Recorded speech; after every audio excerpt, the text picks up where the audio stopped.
नमस्कार, मैं हूं मोनल। खास खबर आप तक में आपका स्वागत है। अब ये जो विश्लेषण है वो भारत के लोगों को बहुत ध्यान से देखना चाहिए।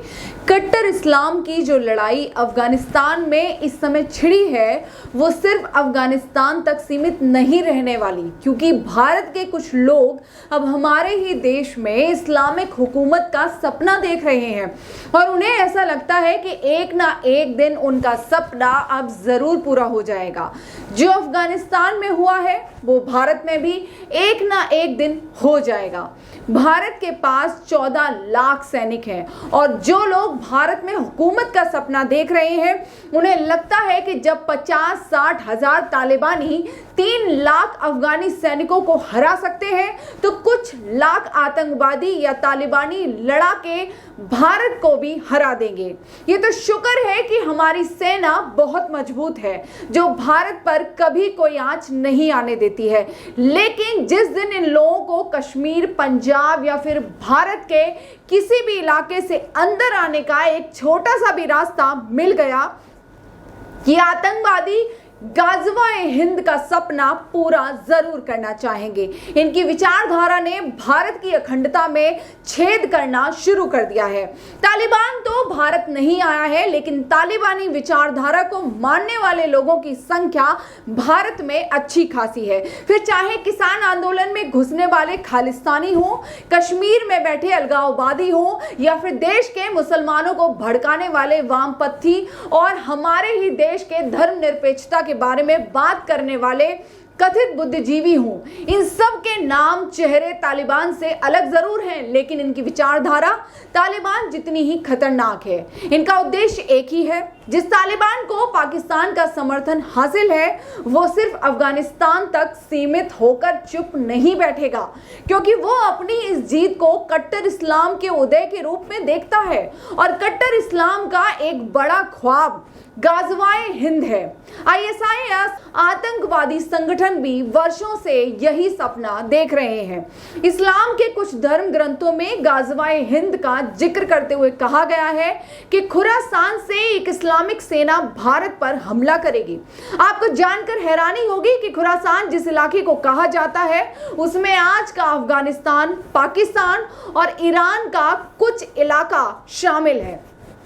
इसी को मिलाकर खुरासान बनता है और आज जो हमला हुआ है काबुल हवाई अड्डे पर वो भी ISIS खुरासान ने ही किया है।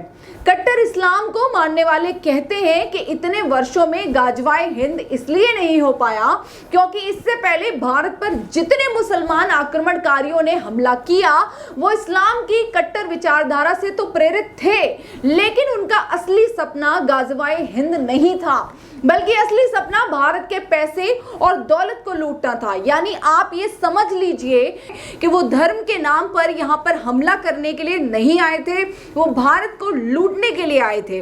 और ये सब लोग छोटे मोटे लुटेरे थे, इसलिए धर्म के नाम पर जो हम जिस जिहाद की बात करते हैं वो जिहाद उनके लिए मन में नहीं था और वो भारत को, लेकिन अब जो लोग आएंगे जो गाज़वाए हिंद करेंगे उनका रुपए पैसे में कोई इंटरेस्ट नहीं है।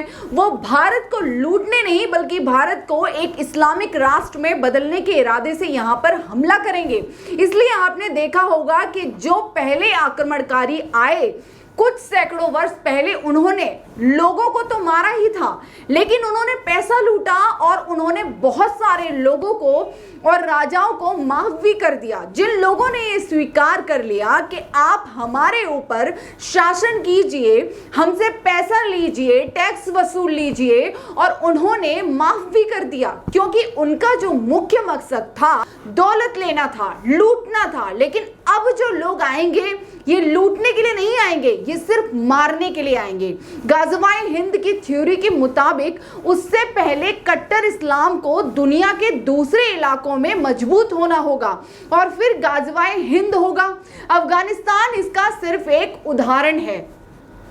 माली, नाइजीरिया, निगर, बुर्किना फासो और चड जैसी अफ्रीकी देशों में भी आतंकवादी बंदूक के दम पर कट्टर इस्लाम को स्थापित करना चाहते हैं। इनमें से कहीं बोको हरम का आतंक है, कहीं अल शबाब जैसे आतंकवादी संगठन है, तो कहीं आईएसआई और अल कायदा के आतंकवादी लड़ रहे हैं और ये सब इस्लाम के नाम पर लड़ रहे हैं। इससे दुनिया भर के देशों के 20,000 सैनिक पूरी दुनिया में इस समय इन्हीं आतंकवादियों से लड़ रहे हैं।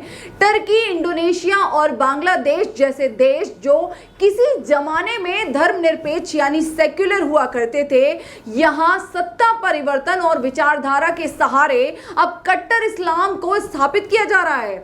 भारत के मामले में तीनों ही तरीके अपनाए जा सकते हैं। कट्टर इस्लामिक विचारधारा तो भारत के बंटवारे का कारण बनी भी थी। आपको याद होगा कि भारत का जो अब तक का सबसे बड़ा बंटवारा हुआ है वो कट्टर इस्लामिक विचारधारा के आधार पर ही हुआ था। 1947 से लेकर अब तक पाकिस्तान ने बंदूक के दम पर कई बार भारत में घुसने की कोशिश की है और अब सड़कों पर जो कथित क्रांति हो रही है उनका उद्देश्य भारत में सत्ता परिवर्तन कराना है ताकि कट्टरपंथियों के सामने झुकने वाली कमजोर सरकार इनका रास्ता आसान कर दे। अब आप सोच लीजिए और अंदाजा लगाइए कि अब अगर भारत में भी अफगानिस्तान जैसी कोई कमजोर सरकार होती और अगर भारत में भी अफगानिस्तान जैसी कमजोर सेना होती तो ये लोग कब के भारत के अंदर प्रवेश करके भारत की स्थिति को भी अफगानिस्तान जैसा बना चुके होते। ये लोग कश्मीर के नाम पर भारत की छवि ऐसी बनाना चाहते हैं जैसे भारत बहुत बड़े पैमाने पर मुसलमानों का दमन करता है।